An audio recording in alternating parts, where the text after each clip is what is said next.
Well, I'd like to welcome everyone to the program today. And today's guest is a good friend, colleague, industry trainer, and last but not least, the president at Pemberton's in McKeesport, Pennsylvania. Jim Pemberton, how are you today? Doing great, Jeff. Good to see you again. Good to see you. I asked Jim to join me on this program because something happened recently that spawned this topic today. I was at a restaurant, and when we got our check, there was a 3% surcharge added to it. And it isn't really a problem.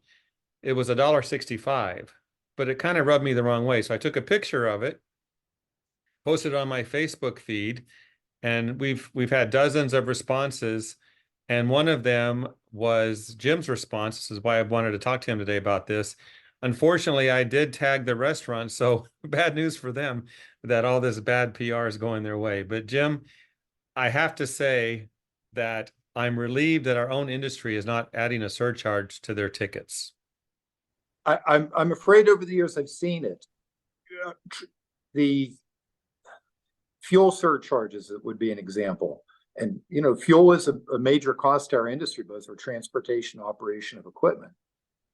My feeling is whether it's a fuel surcharge or charging people extra to use a credit card as an example, even things like environmental disposal fees, which are questionable, all of them remind the customer of the problems they face. Just let's stay right on the fuel.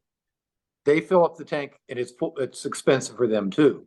So what you're doing is you're creating an identity of your company with the problem. And even though they can commiserate and you can say, yeah, I know, we're all facing it. Now you're having a conversation about a negative with a customer, even if they're understanding. There's no place to do that.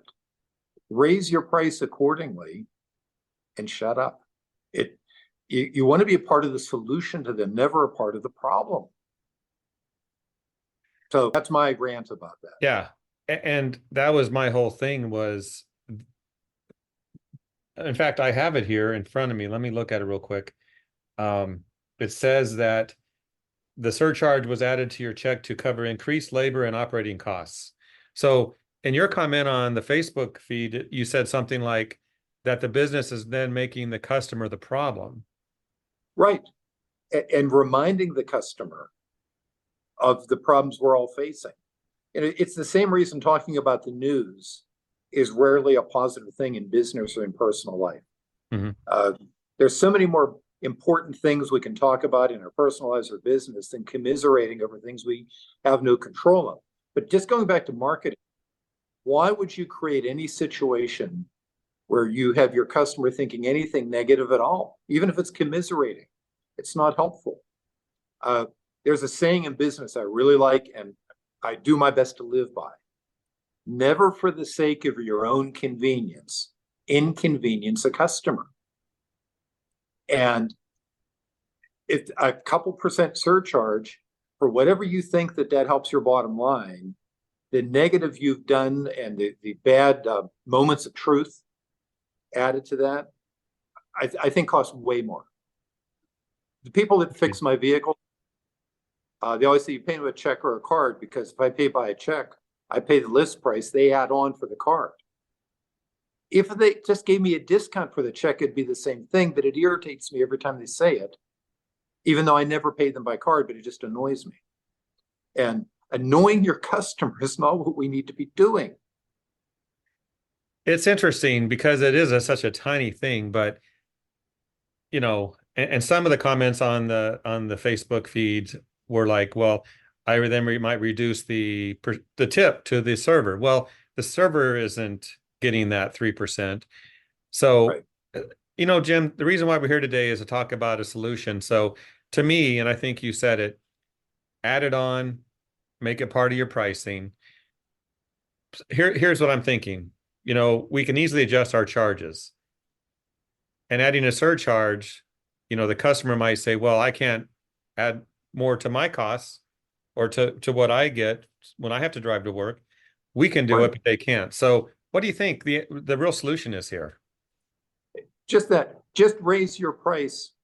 You should always be raising your price, not just because of costs, but we're hopeful that our business offering is improving. The service that we offer is so valuable. I know it seems like a cliche, but the cleaning industry massively undercharges for what it does.